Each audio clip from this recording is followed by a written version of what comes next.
Sisters channel కి స్వాగతం. ఎలా ఉన్నారు అందరూ? బాగున్నారా? రోజు మీకు మంచి వంటకం చేసి చూపిస్తాను. అదేంటంటే కాకరకాయ అండి, గుత్తి కాకరకాయ.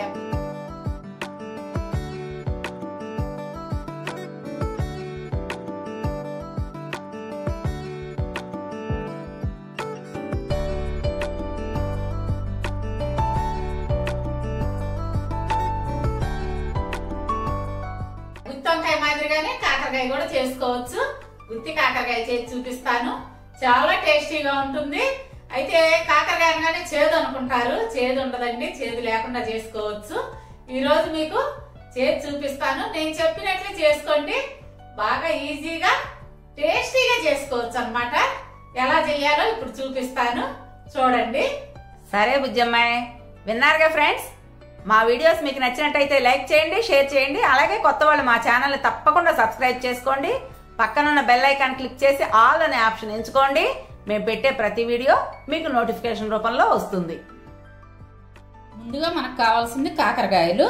నేను 1/2 కేజీ కాకరకాయలు తీసుకున్నాను. ఇవి శుభ్రంగా కడిగి ఆరబెట్టుకొని చెక్కు తీసుకున్నాను. చెక్కు తీస్తే ఈ విధంగా వచ్చింది. ఇట్లా పీలర్తో ఇలా చెక్కు తీయండి. లేత కాకరకాయలు తీసుకోండి, బాగుంటాయి. ఇట్లా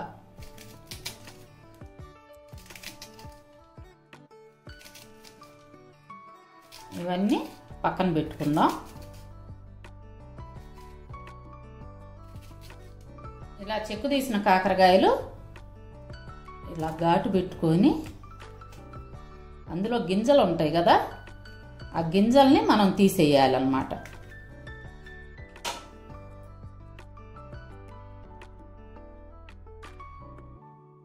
చూడండి, ఇలా గింజలు వస్తాయి. ఆ గింజల వరకు సపరేట్ చేసేయండి. అన్ని కాకరకాయలకి అలాగే ఈ గింజలు తీసేయండి. లోపల అసలు ఉంచకండి. తీసేసిన తర్వాత ఇలా వచ్చింది. ఇలా అన్ని కాకరకాయల్ని అలాగే ఘాటు పెట్టుకొని గింజలన్నీ సపరేట్ చేసేసుకుందాం. ఇప్పుడు అన్నీ ఇట్లా విత్తనాలు తీసి పెట్టుకున్నాము. దాంట్లో 1 టేబుల్ స్పూన్ ఉప్పు, 1/2 టేబుల్ స్పూన్ పసుపు, 2 కలిపి ఈ విధంగా బాగా కలిసేటట్టు కలుపుకోండి. ఆ కలుపుకున్న దాన్ని ఇలా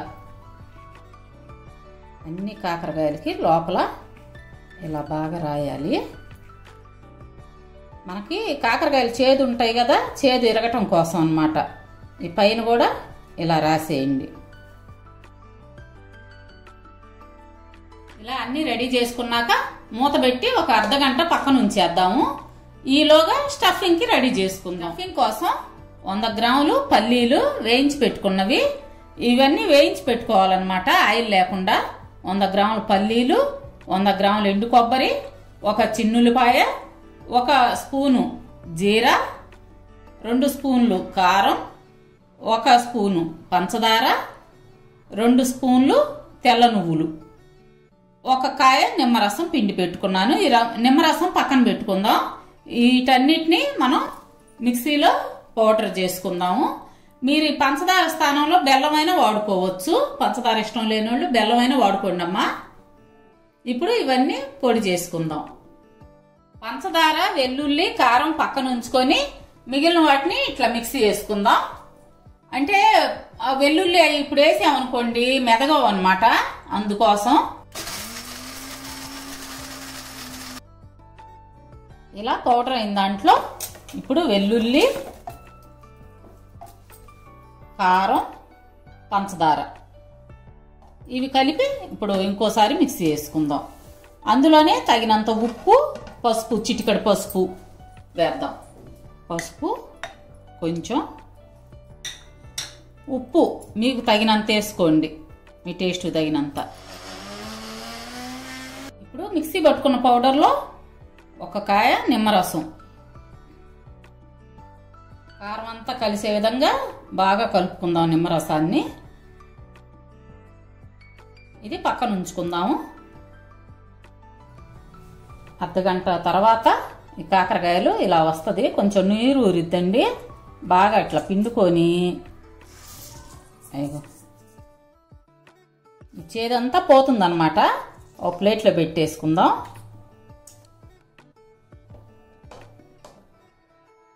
ఉప్పు పసుపు రాసాం కదా, అందువల్ల బాగా నీరు వస్తుంది.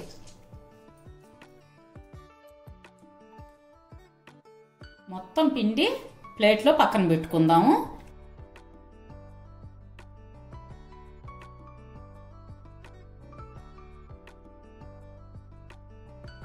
ఇవి చేదు అన్నమాట.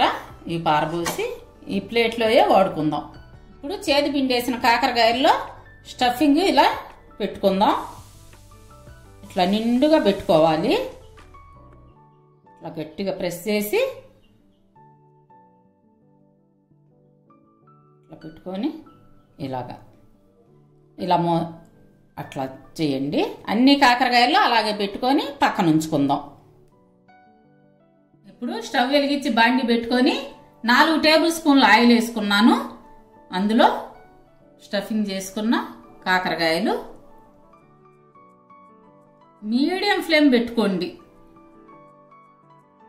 ఎందుకంటే తొందరగా మాడిపోతాయి అన్నమాట. తక్కువ మంట మీద వేగాలి.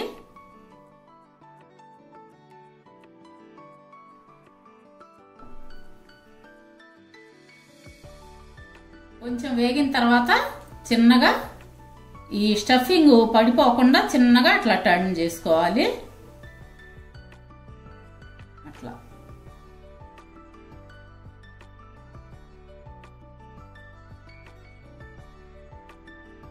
కాకరకాయలు ఇలా టర్న్ చేసుకోండి. లోపల స్టఫింగ్ పోకుండా చిన్నగా తిప్పుకోండి. ఇప్పుడు కాకరకాయలు వేగినవి, వాటిలో తయారు చేసుకున్న పౌడర్ చల్లేసి కొంచెం చిన్నగా అలా కలుపుకుందాం. ఆ పౌడరు ఆయిల్ అంతా లాగేసింది. ఇది అన్నంలో కలుపుకుంటే చాలా టేస్టీగా ఉంటది. ఇప్పుడు ఒక సర్వింగ్ బౌల్లోకి తీసుకుందాం. ఇదిగోండి, గుత్తి కాకరకాయ కూర రెడీ అయింది. నేను చెప్పిన విధంగా మీరు కూడా వండుకొని ఎలా వచ్చిందో నాకు కామెంట్స్ లో చెప్పండి. రేపు మరొక మంచి వీడియోతో మీ ముందుకు వస్తాము. అప్పటి వరకు బాయ్.